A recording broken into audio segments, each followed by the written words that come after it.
So last எபிசோட நம்ம பார்த்தது சியோக்கு என்ன பண்றாரு அப்படின்ற விஷயத்த கண்டுபிடிக்கிறதுக்காக மியாங் அவன மாதிரியே ஒரு போனை டூப்ளிகேட் மாதிரி யூஸ் பண்ணிட்டு இருந்திருப்பான். ஸோ அதுக்கப்புறம் என்ன நடக்குது அப்படின்றத இன்னைக்கான வீடியோல பார்த்துடலாம். இப்போ அப்படியே கட் பண்ண போலீஸ் ஸ்டேஷன்ல அந்த கில்லர் யார் சாகடிச்சிருப்பான்னு கண்டுபிடிக்க ட்ரை பண்ணிட்டு இருக்காங்க. அந்த கில்லர் கோவன் அட்டாக் பண்ணும்போது கரெக்டா செஸ்ட் கிட்ட தான் கத்தி இறக்கிருப்பான். இப்போ அவனை சாகடிச்ச அந்த பர்சனும் கில்லர் இறந்து போயிட்டதுக்கு அப்புறம் அவனுடைய உடம்புல அந்த கத்தி இறக்கிருக்கான். இதை பத்தி விசாரிக்கிறதுக்காக நம்ம கோவனை போலீஸ் ஸ்டேஷனுக்கு வர சொல்லிட்டு அவங்ககிட்ட சில டீடைல்ஸ் எல்லாம் கேட்க ஆரம்பிக்கிறாங்க. இப்போ இங்க நடந்துட்டு இருக்கிற இன்சிடென்ட் எல்லாம் வச்சு நான் தான் அந்த கில்லரை சாகடிச்சிருப்பேன்னு நினைக்காதீங்க. ஏன்னா நான் அந்த கில்லரை சாகடிக்கிறதுக்கு என்கிட்ட எல்லா ரீசனும் இருந்தது. உங்களுக்கு என் மேல டவுட் வரலாம், ஆனா நான் அதை பண்ணல. இதை சொல்லிட்டு போறதுக்காக தான் நானே வந்திருக்கேன். நான் டோய் கூட தான் இருந்தேன். உங்களுக்கு நம்பிக்கை இல்லைன்னா அந்த சிசிடிவி ஃபுட்டேஜ் கூட செக் பண்ணி பாருங்க. அந்த டைம்ல ஆக்சுவலா இப்ப நம்ம கோவன் எதுக்காக போலீஸ் கிட்ட வந்து இப்படி எல்லாம் சொல்லிட்டு இருக்கானா, இன்னைக்கு நைட் டோய் கையில இருக்கிற அந்த டாட்டூ இவன் கிட்ட வரலனா இவன் காணாம போயிடுவான். திடீர்னு இவங்க எஸ்கேப் ஆகிட்டான்னு சொல்லி எல்லா போலீஸ்க்கு இவன் மேல தானே சந்தேகம் வரும். நான் திடீர்னு டோயை விட்டுட்டு எங்கேயாவது போயிட்டேன்னா அதுக்கப்புறம் நீங்க தான் அவளை பாதுகாக்கணும். கில்லர் அந்த பர்சன் சாகடிச்சதே எனக்கும் டோய்க்கும் தந்திருக்க ஒரு வார்னிங் தான் அப்படின்னு இவங்க கிட்ட சொல்லிட்டு இங்க இருந்து கிளம்பிடுறான். கட் பண்ண இப்ப நம்ம டோயை காட்டுறாங்க. கோவன் கூட எந்தெந்த இடத்துக்குலாம் வெளியே போகணும்னு சொல்லி செலக்ட் பண்ணிட்டு இருக்காங்க. கேபிள் கார்ல 2 பேரும் போற மாதிரி அப்படியே டின்னருக்காகவும் ரெஸ்டாரண்ட் புக் பண்ணிட்டு இருக்கும்போது திடீர்னு அவங்களுக்கு யூன் கிட்ட இருந்து கால் வருது. நான் வெளியே உனக்காக தான் வெயிட் பண்ணிட்டு இருக்கேன், சீக்கிரம் வந்து என்ன பாரு, ரொம்ப எமர்ஜென்சி உங்ககிட்ட ஒரு விஷயம் சொல்லணும்னு சொன்னதும் டோயும் யூனை போய் மீட் பண்றாங்க. டோயை பார்த்ததுமே யூனோ உன்னோட டேட்டூவை நீ கோவனுக்கு தரத்துக்கு ரெடி ஆகிட்டியா? டோய்க்கு தான் என்ன பிரச்சனை நடந்துட்டு இருக்கு அப்படின்றதே தெரியாதுல்ல. அவங்களும் சந்தோஷமா ஆமான்னு சொல்றாங்க. கோவனோட பவர்ஸ் திரும்ப கிடைக்கணும் அப்படின்றதுக்காக தானே நீ இதெல்லாம் பண்ணிட்டு இருக்க, அவருக்காக நீ வேற என்ன பண்ணுவ? டோயும் பதிலுக்கு நீ என்ன சொல்ல வரேன்னு எனக்கு சரியா புரியல. கோவனுக்கு ஏதாவது தேவைன்னா நான் கண்டிப்பா வேற எதை பத்தி யோசிக்காம உனக்காக ரிஸ்க் எடுப்பேன். அதுக்கப்புறம் தான் யூன் சொல்லவே ஆரம்பிக்கிறாங்க. கோவன் உங்ககிட்ட முழுசா எதை பத்தியும் சொல்லலையா? தண்ணியில குதிச்ச அப்புறம் இந்த டேட்டூ கோவனோட கைக்கு வந்துடும் கன்ஃபார்மா சொல்ல முடியாது. ஒரு வேலை இப்படி நடக்காம போச்சுன்னா அடுத்து என்ன ஆகும்னு யோசிச்சியா? கோவன் கண்டிப்பா இறந்து போயிடுவாரு. அவர் லைஃப் முடியுதுன்னா அதுக்கு நீதான் காரணம்னு சொல்ல இதை கேட்கிற டோய்க்கு பயங்கர ஷாக்கு. இன்னைக்கு தான் ஃபுல் மூன் அந்த டேட்டூ ஒரு கைக்கு வர்றதுக்கு கடைசி சான்ஸ். கோவனை நீ காப்பாத்தணும்னு நினைச்சனா அதுக்கு பதிலா நீ இறந்து போயிடு. அப்படி நடந்தா உன் கையில இருக்க அந்த டேட்டூ தன்னால கோவனோட கைக்கு போயிடும். பாவம் நம்ம டோய் இதுவே உண்மையா பொய்யான்னு தெரியாம கன்ஃபியூஸ் ஆகி முடிச்சிட்டு இருக்காங்க. இவன் அவங்க கையில டைரக்டா ஒரு பாய்சனை கொடுத்துட்டு உன்னால மட்டும்தான் இப்ப கோவனை காப்பாத்த முடியும், இந்த விஷயத்துல நீயே ஒரு முடிவெடுன்னு சொல்றாங்க. கரெக்டா இதே டைமுக்கு நம்ம கோவன் வர இங்க வந்துடுறான். யூனை பார்த்ததும் ஆமா நீங்க என்ன பண்ணிட்டு இருக்க? அப்ப டோய் அவனை பார்த்து கேட்டுறாங்க. யூன் என்கிட்ட சொன்னது எல்லாமே உண்மையா? இன்னைக்கு நைட்டு முடியறதுக்குள்ள டேட்டூ உன் கைக்கு வரலன்னா அவனோட லைஃப் முடிஞ்சிருமா? கோவானுக்கு செம்ம கடுப்பாகுது. அவன் யூனை பார்த்து முறைச்சிட்டு இருக்கான். அவங்களும் திமிரா பதில் சொல்றாங்க. நான் ஒன்னும் பொய் சொல்லலையே, நான் உண்மைதானே சொல்லியிருக்கேன், எதுக்கு என்ன பார்த்து இப்படி முறைக்கிற அப்படின்னு. டோய் இந்த யூன் பேச்செல்லாம் கேட்காத, அவனை கன்ஃபியூஸ் பண்றதுக்காக தான் இப்படி எல்லாம் பேசிட்டு இருக்கா அப்படின்னு அவங்களை அங்க இருந்து கூப்பிட்டு போக ட்ரை பண்றான். ஆனா டோய் போகாம இதுக்கு மேல நீ என்கிட்ட எதுவும் மறைக்க ட்ரை பண்ணாத, யூன் சொன்னது மட்டும் உண்மையான்னு சொல்லு. இவன் அமைதியா நின்னுட்டு இருக்கிறத பத்தி டோய்க்கு விஷயம் என்னன்றது புரிஞ்சிருச்சு. எதுவும் பேசாம அங்க இருந்து போயிடுறாங்க. கோவானும் கடுப்புல யூனை பிடிச்சி திட்டிட்டு இருக்கான். நீ எதுக்கு எங்க 2 பேரோட லைஃப்ல தலையிடுற? உன்னால தேவையில்லாத பிரச்சனை. எனக்கு டோய் தான் முக்கியம், ஃபீல் பண்ணக்கூடாது அப்படின்றதுக்காக தான் இந்த விஷயத்தை விட்டு சொல்லாம மறைச்சேன். இனிமே முன்னாடி வந்துடாதுன்னு சொல்லிட்டு இவன் இங்க இருந்து போறான். இவன் அழுதுட்டு நின்னுட்டு இருக்காங்க. இவன் போய் டோயை பிடிக்கிறதுக்குள்ள அவங்க கார் எடுத்துட்டு வேகமா இங்க இருந்து கிளம்பிடுறாங்க. கட் பண்ண ரொம்ப நேரத்துக்கு அப்புறம் கார்ல போயிட்டு இருக்க நம்ம டோய் கோவன் அவங்க கிட்ட பேசுனதெல்லாம் யோசிச்சு பாக்குறாங்க. நேத்து அவங்க கூட ஒன்னா டைம் ஸ்பெண்ட் பண்ணும்போது நிறைய டைம் கேட்டிருப்பான். நாளைக்கு தான் உலகத்தோட கடைசி நாள்னா இன்னைக்கு நீ என்ன பண்ணணும்னு ஆசைப்படுறேன்னு கேட்டிருப்பான்ல. அதெல்லாம் இப்பதான் உங்களுக்கு புரியுது. இந்த விஷயத்தை கன்ஃபார்ம் பண்றதுக்காக பார்க் கிட்ட போய் கேக்குறாங்க. அவரும் உண்மையை சொல்லிடுறாரு. ஆமா இன்னைக்கு நைட்டு முடியறதுக்குள்ள அந்த டேட்டூ கோவனோட கைக்கு மறுபடியும் வரலன்னா அவரை நம்ம திரும்ப பார்க்க முடியாது. இதை பத்தி நேத்து தான் அவருக்கு தெரியும்னு சொல்ல இதை கேட்டதும் டோய் ரொம்ப எமோஷனல் ஆகிடுறாங்க. ஒரு நதியில இவங்க 2 பேருமே ஃபர்ஸ்ட் டைம் விழுந்திருப்பாங்கல்ல, அதுக்கு பக்கத்துல போய் காரை நிறுத்தி அப்படியே தனியா யோசிச்சுட்டு இருக்காங்க. அப்ப நேத்து நைட் எனக்கு ட்ரீம் வரல, கோவன் தான் கண்டிப்பா இந்த விஷயத்துல என்கிட்ட சொல்லியிருப்பான்னு புரிஞ்சுக்கிறாங்க. அவனோட டேட்டூ மறுபடியும் கிடைக்கணும்ன்றதுக்காக நம்ம கோவானு 2வது டைம் டோய் இங்க தள்ளி விட்டுருப்பான், ஞாபகம் இருக்கா? ஆனா அது ஒர்க் அவுட் ஆகி இருக்காது. ஒருவேளை அப்படி ஏதாவது இப்ப நடந்துட்டா என்ன பண்றது? கோவனுக்கு எதுவும் ஆகக்கூடாது, அவனை எப்படியாவது காப்பாத்தணும் அப்படின்ற முடிவுல டோய் தெளிவா இருக்காங்க. கட் பண்ணா வீட்டுல இருக்க கோவன் டைரக்டா போய் மீட் பண்ணி கோவன் எதுவும் கவலைப்படாது, இந்த டேட்டூ எப்படி உன் கைக்கு வர வைக்கிறது, நம்ம ஏதாவது ஒரு வழியை கண்டுபிடிப்போம். நம்ம 2 பேரும் மீட் பண்ணதுல இருந்து நம்ம லைஃப்ல எவ்வளவு பிரச்சனை வந்துருச்சு, கில்லர் ஆக்சிடென்ட் அது இதுன்னு எல்லாத்தையும் சமாளிச்சிட்டோம். இப்ப இது மட்டும் என்ன? உன்னை காப்பாத்துறதுக்கு நான் எவ்வளவு ரிஸ்க் வேணும்னாலும் எடுப்பேன். தண்ணியில குதிச்சா மட்டும்தான் இந்த டேட்டூ உன் கைக்கு மாறும்னா நான் 100 இல்ல 1000 டைம் குதிக்கிறது கூட ரெடியா இருக்கேன். இப்படி அவங்க பேசிட்டு இருக்கிறத பார்த்து சந்தோஷத்துல நம்ம கவனி உங்களை ஹக் பண்றோம். இன்னொரு பக்கம் யூன் அப்படியே சோகமா ஃபவுண்டேஷன்ல நடந்து போயிட்டு இருக்கும்போது அங்க அவங்களை மீட் பண்ணி பேசுறதுக்காக சான் வந்திருக்கான். யூன் எனக்கு ஒரு விஷயத்தை பத்தி தெரிஞ்சுக்கணும், அதனாலதான் நான் உங்களை இங்க தேடி வந்திருக்கேன். கோவனோட டேட்டூ டோயோட கையில இருக்கு, அதனால அவங்களுடைய உயிருக்கு ஏதாவது பிரச்சனை வருமா? யூனும் பதிலுக்கு எனக்கு அதை பத்தி கரெக்டா தெரியாது. கோவன் மீட் பண்ற பர்சன்ஸ் இருக்காங்கல்ல, அவங்க யாருடைய லைஃப்ல ஹாப்பியான ஒரு எண்டிங்கே இருக்காது. ஒன்னு அவங்களோட லைஃப் மோசமா இருக்கும், இல்ல அக்ரிமெண்ட்ல சைன் பண்ணி அவங்களுடைய சோலியே தந்திருப்பாங்க. அப்படின்னா நான் டோயை கோவன் கிட்ட இருந்து சீக்கிரம் காப்பாத்தணும்னு சான்ஸ் சொல்றோம். இன்னொரு பக்கம் நம்ம டோய் அப்புறம் கோவன் இவங்க 2 பேருமே பிளான் பண்ண மாதிரி இப்போ ஒரு பீச்சுக்கு தான் வந்திருக்காங்க. 2 பேரும் ஒன்னா ஒரு இடத்துல உட்கார்ந்து இருக்கும் போது டோயும் எல்லா பிரச்சனையும் மறந்துட்டு அவங்க கொஞ்சம் நார்மலா பேசுறாங்க. இன்னைக்கு உன் லைஃப்ல நீ மறுபடியும் ஒரு பெர்ஃபெக்ட்டான டீமனா மாற போற அப்படின்னா இதுதானே உன்னுடைய பர்த்டே மாதிரி வரும். இந்த டைம் நான் உனக்காக ஒரு நல்ல கேக்கா ரெடி பண்ணி தரேன்னு சொல்றாங்க. இதை கேட்கிற கோவானும் நீ சொல்றது எனக்கு ரொம்ப சந்தோஷமா இருக்கு, இனிமே எனக்காகவும் ஒரு நல்ல பர்த்டே செலிப்ரேட் பண்ணலாம்லன்னு சொல்றான். அப்படியே ரெண்டு பேருமே அவங்க லைஃப்ல அவங்க மீட் பண்ணதுல இருந்து நடந்த எல்லா விஷயங்களுமே யோசிச்சு பாக்குறாங்க.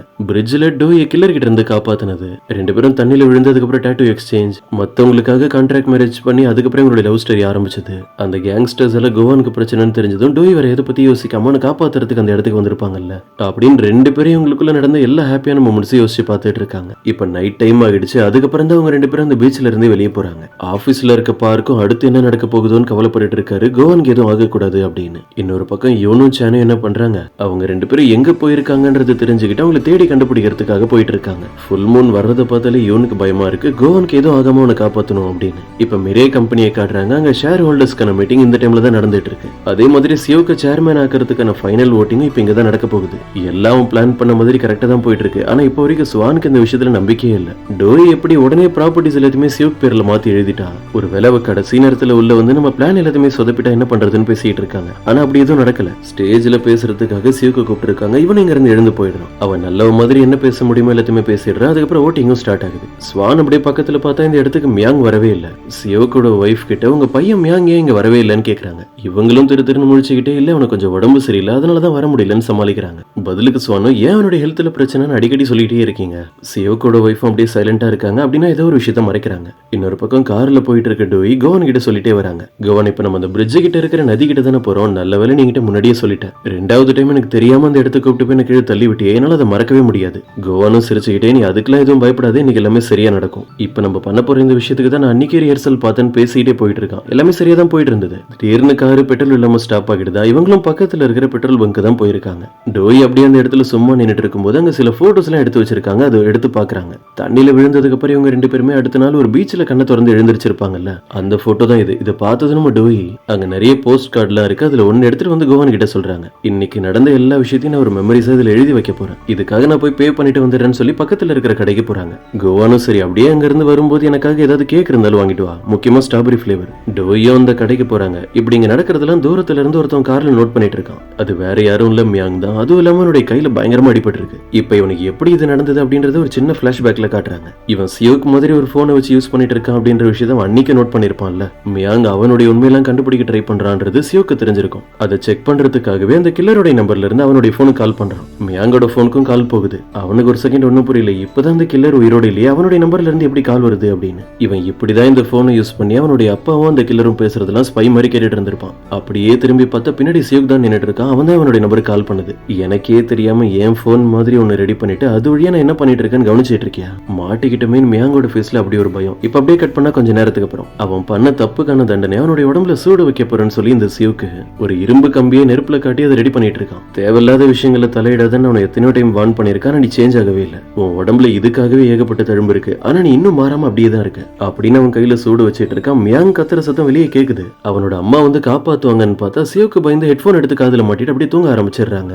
இது பல வருஷமா தொடர்ந்து நடந்துட்டு இருக்க போல இருக்கு. சியோக் தான் நம்புறோன்னு உண்மையான சைக்கோ. அவன் அப்படி டார்ச்சர் பண்ணி வளர்த்ததுனாலதான் மியாங் அவனோட லைஃப்ல ஒரு வகையான சைக்கோவா இருக்கான். இப்ப இந்த கோவத்துல யார் மேல காட்டுறதுன்னு தெரியாம டோயை சாகடிக்கிறதுக்காக அவனுடைய கார் எடுத்துட்டு இங்க வந்திருக்கான். நிறைய பெயின் கில்லர் மாத்திரையை சாப்பிட்டுட்டு டோய் எப்ப அந்த கடையை விட்டு வெளியே வருவாங்கன்னு வெயிட் பண்ணிட்டு இருக்கான். அவங்களும் பே பண்ணிட்டு அங்க இருந்து வெளியே வரும்போது யூன் தந்து அந்த பாய்சனை தான் எடுத்து பார்த்துட்டு இருக்காங்க. ஒரு வேலை சரியான டைமுக்கு கோவனுடைய டேட்டா அவனுக்கு கிடைக்கலனா அவனை காப்பாத்துறதுக்காக நம்ம டோய் இந்த பாய்சனை சாப்பிடறதுக்கு கூட ரெடியா தான் இருக்காங்க. டோய் அந்த கடையை விட்டு வெளியே வரும்போது கரெக்டா சான் கிட்ட இருந்தவங்களுக்கு கால் வருது. டோய் இப்ப நான் கேட்கறதுக்கு மட்டும் நீ பதில் சொல்லி, நீ நல்லா தானே இருக்க, உனக்கு எந்த பிரச்சனையும் இல்ல. இப்ப நீ கோவன் கூட தான் வெளியே வந்திருக்குன்னு தெரியும், அவன் பக்கத்துல தானே இருக்கான். இப்ப எதுக்கு இவன் இப்படி எல்லாம் பேசிட்டு இருக்கான்னு புரியாம நம்ம டோயோ ஆமா இப்ப அவன் கடைக்கு வெளியே தான் வெயிட் பண்ணிட்டு இருக்கான். சான் உனக்கு என்ன ஆச்சு, நீ இப்ப என்கிட்ட ரொம்ப பதட்டத்துல பேசுற மாதிரி இருக்குன்னு சொல்ல, ஆமா உன்னோட உயிருக்கு அந்த கோவனால பிரச்சனை இருக்கு, நீ எதுக்கு அவன்கிட்ட சேஃபாவே இரு, எனக்கு இப்ப அவனுடைய சீக்கிரட்டும் தெரியும், நம்மள மாதிரி சாதாரணமான ஒரு மனுஷன் இல்லன்னு. டோயும் பதிலுக்கு நீ தேவையில்லாம ரொம்ப யோசிக்கிற, கோவான் என் உயிருக்கு எதுவும் ஆக கூடாதுன்னு தான் கவலைப்படுவான். டோய் நான் சொல்றதே நீ புரிஞ்சுக்க மாட்டேன்.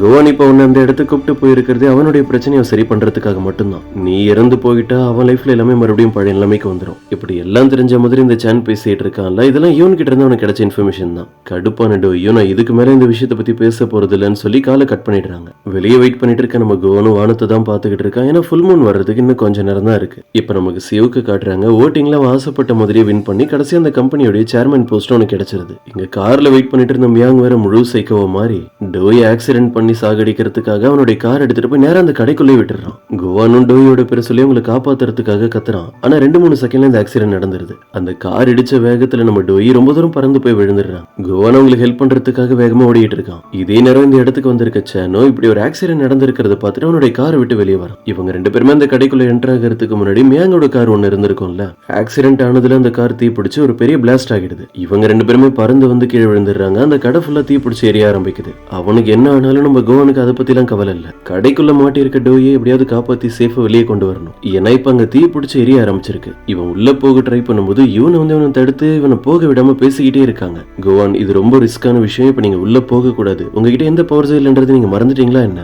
உங்களை பத்தி கொஞ்சம் யோசிங்க. டோயை காப்பாத்துறதுக்காக நீங்க இவ்வளவு பெரிய ரிஸ்க் எடுக்க போறீங்களா? ஒரு வேளை இப்பவே இறந்து போய் கூட உள்ள இருக்கலாம்னு சொல்றாங்க. இதை கேட்கும் போது கோவானுக்கு மைண்டே பிளாங்க் ஆயிடுச்சு. நீ என்ன சொன்னாலும் சரி, நான் டோயை காப்பாத்தணும். அவ இல்லாம என் லைஃப்ல வேற எதுவுமே இல்லைன்னு சொல்லி மறுபடியும் அந்த கடைக்குள்ளதான் போறான். சேனல் உள்ள போக ட்ரை பண்றான். ஆனா உடம்புல நல்லா அடிபட்டு இருக்கிறதுனால நடக்க முடியாம அப்படியே அந்த இடத்துல உட்காந்துடுறான். இங்க இவ்வளவு பெரிய கலவரம் நடந்துட்டு இருக்கு. இப்ப நமக்கு அந்த காடஸை காட்டுறாங்க. அந்த கிளாக் டவர்ல தான் உட்காந்துருக்காங்க. எல்லா மனுஷங்களுக்கும் 2 ஆப்ஷன் கிடைக்குது. அதுல எது அவங்களுக்கு சரின்னு தோணுதோ அதை அவங்க செலக்ட் பண்றாங்க. அவங்களுக்கு பிடிச்ச அந்த ஆப்ஷனை செலக்ட் பண்றதுனால அவங்க ஃபேட் சேஞ்ச் ஆகிடுமா என்ன நடக்கணுமோ அதுதான் நடக்கும் அப்படின்னு சிரிச்சுக்கிட்டே பேசிட்டு இருந்த காடஸ் திடீர்னு ஒரு செகண்ட் அப்படியே அமைதி ஆயிடுறாங்க. ஒருவேளை அவங்க எதிர்பார்க்காத ஏதோ ஒரு விஷயம் நடக்க போகுதான்னு தெரியல. இப்பதான் நமக்கு டோயை காட்டுறாங்க. அவங்க உடம்புல அவ்வளவு அடிபட்டு இருக்கு, எல்லாம் அந்த கார் ஆக்சிடென்ட்னால. இந்த நிலைமையில கண்டிப்பா அவங்களால இங்க இருந்து எழுந்து வெளியே போக முடியாது. இங்க ஃபுல்லா தீ பிடிச்சு எரிஞ்சிட்டு இருக்கு அப்படின்றதுல அவங்களுக்கு தெரியுது. ஆனா பிளட் நிறைய லாஸ் ஆனதுனால அங்கேயே மயங்கிடுறாங்க. கோவன் தான் உள்ள வரான். இப்ப அவனை சுத்தி ஃபுல்லா நெருப்பு தான் இருக்கு. அப்பதான் அவனுக்கு இதே மாதிரி ஒரு ட்ரீம் பார்த்திருப்பான்ல, அந்த விஷயம் ஞாபகம் வருது. அடுத்து என்ன பண்றதுன்னு தெரியாம அப்படியே அந்த இடத்துல ஸ்டக் ஆகி நின்னுடுறான். அப்பதான் நம்ம டோய் ஒரு போஸ்ட் கார்டு எழுதியிருப்பாங்கல்ல, அந்த பாதி எரிஞ்சு போன பேப்பர் அவன் கண்ணில் படுது. அதுல என்ன எழுதி இருக்குன்றதையும் படிக்கிறான். நம்ம 2 பேருடைய லைஃப் நல்லா இருக்கணும், ஆனா நம்ம ஃபேட் எப்படி இருக்குன்னு தெரியல. ஒரு வேளை உன் உயிரை காப்பாத்துறதுக்கு எனக்கு ஒரு சான்ஸ் கிடைச்சா நான் கண்டிப்பா என் லைஃபை பத்தி யோசிக்க மாட்டேன்ற மாதிரி எழுதியிருக்காங்க. ஏன்னா எனக்கு பிடிச்ச நிறைய பேரை நான் என்னோட லைஃப்ல மிஸ் பண்ணிட்டேன். நான் மிஸ் பண்ணவே கூடாதுன்னு நினைக்கிறேன். ஒரு வேளை நான் உன்னை தனியா விட்டுட்டு போனா என்ன மன்னிச்சிரு அப்படின்ற மாதிரி அதுல எழுதியிருக்காங்க. இதை பார்த்ததும் கோவன் பயங்கர எமோஷனல் ஆகி டோயை தேட ஆரம்பிச்சிடறான். கடைசியில் அவங்களும் கிடைச்சிடுறாங்க. ஆனா அவங்களை காப்பாத்துறதுக்காக இவன் கிட்ட போகும்போது திடீர்னு என் மேல ஒரு வெயிட்டான பொருள் விழுந்துருது. வெளியே உட்கார்ந்துருக்க சேனும் ஃபயர் டிபார்ட்மெண்ட், ஆம்புலன்ஸ்னு எல்லாத்துக்குமே கால் பண்ணி வர சொல்லிட்டு இருக்கான். அங்க சேர்மன் போஸ்ட் கிடைச்சதுமே சிவுக்கு அவனோட ஃபேஸ் எல்லாம் அப்படியே சேஞ்ச் ஆகுது. ஆபீஸ்ல மேடம் ஜூவோட சேர் இருக்குல்ல, அதை பார்த்துட்டு நான் ஒரு மான்ஸ்டர் நீங்க சொன்னீங்களே, இப்போ வரைக்கும் நான் அப்படிதான் இருக்கேன். இதுக்கப்புறம் எல்லாமே என்னுடைய கண்ட்ரோல்ல தான் வரப்போகுதுன்னு ஏதோ சொல்லிட்டு இருக்கான். இப்ப நம்ம கோவானை காட்டுறாங்க. அவன் அடிப்பட்டு கீழே விழுந்திருப்பான்ல, அவன் கண்ணை திறந்து பார்க்கும்போது தான் அவன் எங்க இருக்கான்ற கான்சியஸே அவனுக்கு வருது. அவனால இப்ப எழுந்து நடக்க முடியல. அதனால அப்படியே கொஞ்சம் கொஞ்சமா மூவ் பண்ணி டோயோட டேட்டூ இருக்கிற அந்த கையை போய் டச் பண்ணிடுறான். அடுத்த செகண்டே அவங்க கையில இருந்த அந்த டேட்டூ இவனுடைய கைக்கு வந்துருது. மேபி நம்ம கோவான் இவ்வளவு நாளா வெயிட் பண்ணிட்டு இருந்திருப்பான்ல, இன்னைக்கு ஃபுல் மூன் கரெக்டான டைம்ல அவன் டோயோட அந்த கையை டச் பண்ணிருக்கான். அதனாலதான் அப்படி நடந்திருக்கு அப்படின்றது நமக்கு அடுத்தடுத்த எபிசோட்ஸ்ல தான் தெரியும். அப்புறம் என்ன, நம்ம கோவானுக்கு தான் இதுக்கப்புறம் எந்த பிரச்சனையும் இல்ல. பவர்ஸ் வச்சு அவனுடைய உடம்பையும் சரி பண்ணிட்டு டோயையும் காப்பாத்திட்டு அவங்கள தூக்கிட்டு அங்க இருந்து சேஃபா வெளியே வந்துடுறான். கண்ணை திறந்து பாக்குற டோய்க்கு என்ன நடந்துட்டு இருக்குன்னே தெரியல. அவங்க அப்படியே ஆச்சரியமா பார்த்துட்டு இருக்காங்க. டோய் என்னோட பவர்ஸ் எல்லாம் எனக்கு திரும்ப கிடைச்சிருச்சுன்னு இவன் சொல்ல டோய்க்கு செம சந்தோஷமா இருக்கு. இந்த மியாங்கோட கதை என்னாச்சு, அவன் பவர்ஸ் திரும்ப கிடைச்சிருச்சு, இதுக்கப்புறம் நம்ம கோவனோட பிளான் எப்படி இருக்க போகுது, இதெல்லாம் நம்ம வெயிட் பண்ணி அடுத்த எபிசோட் ரிலீஸ் ஆனதும் பாத்துடலாம். சோ இன்னைக்கான எபிசோட் இதோட முடியுது. இந்த வீடியோ கண்டிப்பா உங்களுக்கு பிடிச்சிருக்கும் நம்புறேன். பிடிச்சிருந்தா மறக்காம உங்களுடைய ஃப்ரெண்ட்ஸ்க்கு ஷேர் பண்ணுங்க. சோ நெக்ஸ்ட் எபிசோட்ல மீட் பண்ணலாம்.